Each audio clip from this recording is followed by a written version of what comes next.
When you tell us in this year's report that you buy a company after talking to the owners for no more than 90 minutes, I'm wondering what kind of, is it the wisdom of experience, just like you described it, or do you do more background work before talking to the owners for 90 minutes? What's the process like? Do you do background checks?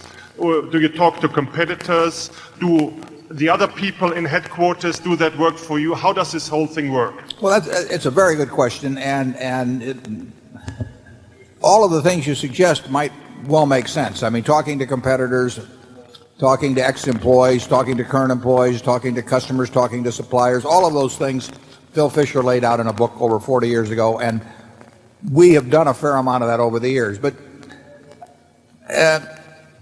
Charlie would have behaved exactly the same way I did on the company you're referring to. I got a call from Craig Ponzio in December on a Monday. It was about a company that made custom picture frames. I'd never heard of the company before. I'd never heard of Craig before. I didn't talk to him on the phone much more than 15 minutes. He would be here today. His wife became seriously ill, or at least we hope it's not serious, but at least there was a problem last night. But Craig talked to me for maybe 20 minutes, and you can tell when, I mean, it's just all the difference in the world. And he laid out what the custom frame, how the custom frame picture business works. And it's not complicated. I hadn't thought about it for 10 seconds in my whole life up till then. You know, I've had some pictures framed, and I get around. But it's not hard. I mean, if you think about it for 30 seconds, the economics of the industry will sort of make themselves manifest to you. There are 18,000 or so framers in the country. It's a small business. So you're dealing with thousands of people. Now, what's important to those thousands of people that you're dealing to? They're doing $250,000 or $300,000 or $400,000 of business a year, and they have customers who come in periodic, like I might come in once every 3 months or every 6 months and say, here, I'd like it framed, and they may ask me about what kind of frame I want, or I may leave it up to them. It's a service operation to a very great degree. And Craig built something starting with, in 1980 or so, with $3 million of sales. He built an organization that became enormously responsive to these 18,000 or so framers. They call on those people 5 or 6 times a year. They get 85% of the frames of those people the next day when they order them. That's what counts in that kind of a business. You know, you're not supplying the big three with auto parts. There's all kinds of things that give it a distinctive economic character. Well, Craig told me about that, like I say, in not more than 20 minutes, and he told me the price, and he told me the capital that was employed, and he gave me a few figures. I knew in talking to him that he had a deal that made sense, and I said, when can you come in? That was on a Monday. He said, I'll be there Wednesday morning, and he came with Steve McKenzie, who is here today, and who I encourage you to meet, and I think they got there at 9 and they left at 10:30, and we'd shaken hands.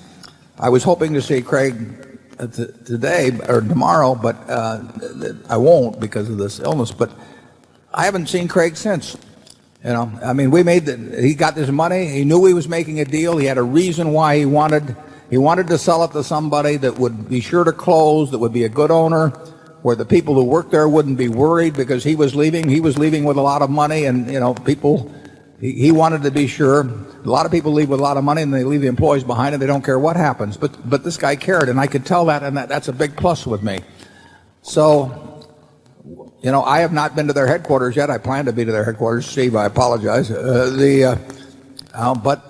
I understand what the business is about.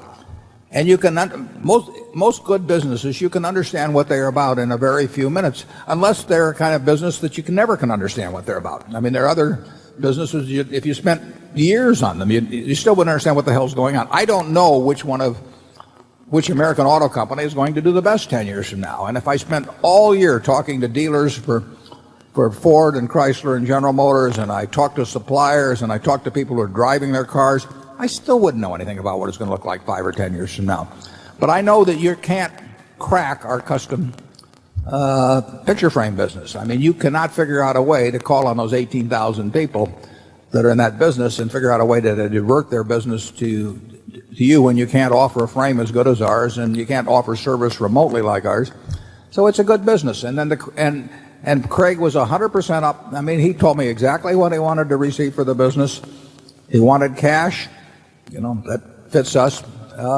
And there's nothing complicated about it. I mean, you can drag it out for a long time, but what would be the sense of it? I mean, it's just going to make a deal. You're going to make a deal. Charlie? Yeah, if you stop to think about it, the ordinary result when a big publicly held corporation buys another corporation is that maybe 2/3 of the time it's a terrible deal for the buying corporation, and yet the people have taken enormous time doing it. And we've bought all these businesses taking practically no time in doing it, and on average they've worked out wonderfully. Why is that? That's a good question. The answer is we wait for the no-brainers. We're not trying to do the difficult we're things. equipped for those. And, and we have the patience to wait. And then we're so peculiar that there actually are a good number of businesses in America where they prefer selling to us than to other people. That's very helpful.